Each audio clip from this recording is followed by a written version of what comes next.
మెంతాకు వేరుశనగ పప్పు పులుసు. దీనికి కావాల్సిన పదార్థాలు: నూనె, ఆవాలు, జీలకర్ర, మెంతులు, ఎర్రగడ్డలు, తెల్లగడ్డలు,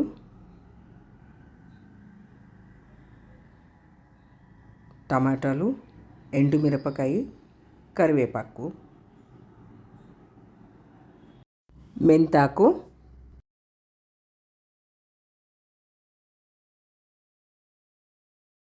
మిరప్పొడి, పసుపు పొడి, ధనియాల పొడి, చింతపండు రసము,